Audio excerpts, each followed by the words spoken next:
Hello, I am Kristi Martinelli, and we are at Tecolete, the Eagle's Nest Community Gardens. We are a regenerative community garden, and today we are planting tomatoes, and we are talking about companion planting. With the companion planting of the tomato, I wanted to talk really quick, a quick tip for you. So with tomatoes, you see all these little hairs. Essentially, these hairs will turn into a root system. Tomatoes naturally are kind of like a bush or a shrub in its natural setting. So when planting it, I always like to take off these bottom stems,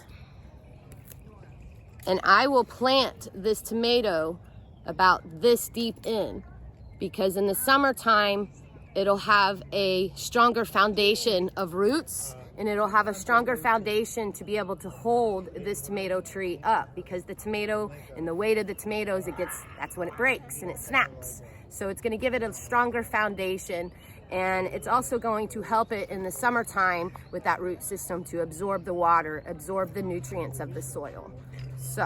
So when removing a plant from its pot, I like to make a little peace sign, put it at the base of the plant, right above the soil.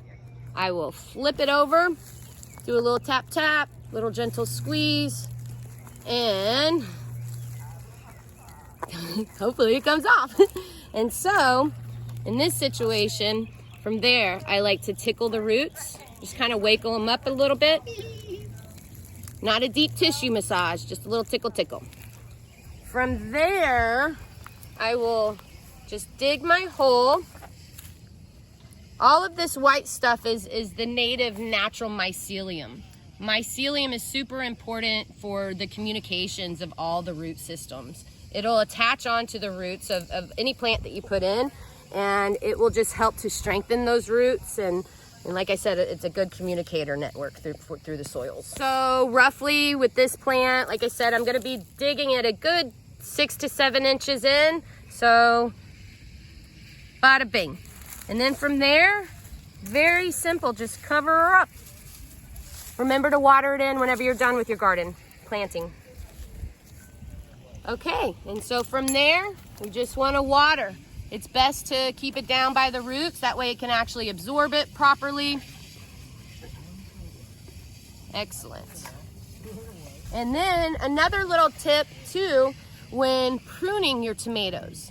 This little stalk right here in between the stem and this branch, you'd want to pinch that off, because it's never going to create a fruit or a flower from it. So it's just kind of taking energy away from the plant.